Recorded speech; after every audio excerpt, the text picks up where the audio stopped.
My dear friends, good morning. My name is Dr. Kuldeep Kumar Grover.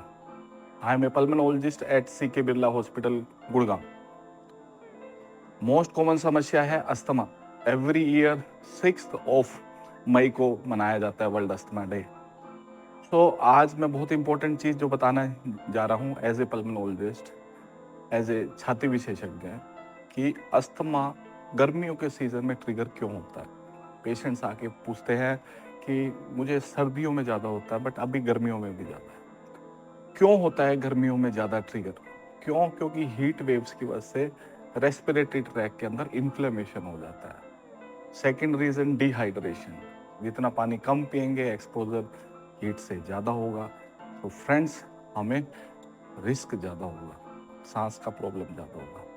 तीसरी and most important reason ये रहता है, जितने भी हीट एनवायरनमेंट में पोलन्स हैं, एरोसोल है, वीड्स हैं, वो उजागर हो जाते हैं, सूख जाते हैं, हवा में उड़ने लगते हैं. तो आप जैसे ही रोज़मर्रा के काम के लिए बाहर जाएंगे तो आपको समस्या होगी. क्यों? क्योंकि वो अल्ट्रा फाइन है. आप जितना इनहेल करेंगे डीप और उतना ही आपको रेस्पिरेटरी ट्रैक प्रॉब्लम ज़्यादा होगी. नॉर्मल पब्लिक में भी होता है बट यस, अस्थमेटिक के अंदर ज़्यादा होगा. बचें कैसे उससे? बचना बहुत इंपॉर्टेंट है. क्यों? क्योंकि first and foremost is primary prevention. हमें मास्क लगाना है, हाइड्रेट रखना है. ऑब्वियसली काम नहीं है तो नहीं जाना धूप में.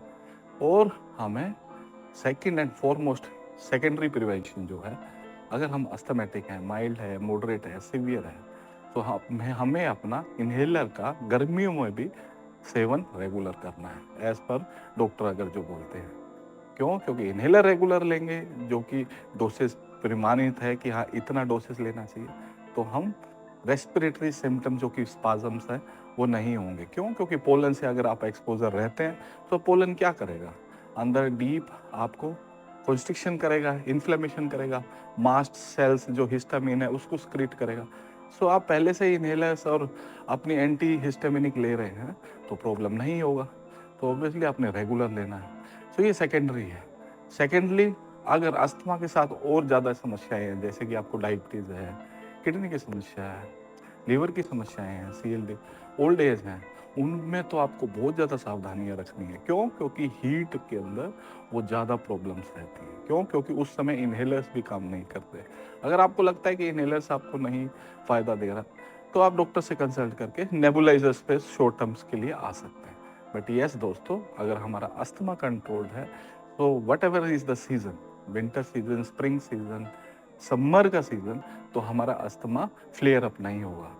यही एंटिटी जो जीना गाइडलाइन बोली जाती हैं, जो कि अस्थमा की हम फॉलो करते हैं, जिस हिसाब से पेशेंट्स को समझाते हैं, इंटरनेशनल गाइडलाइन, उसमें यही बोला गया है, अगर आप अस्थमा का रेगुलर ट्रीटमेंट लेते हैं तो आपका अस्थमा कंट्रोल रहता है.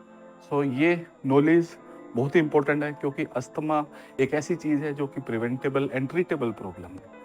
थैंक यू सो मच दोस्तों.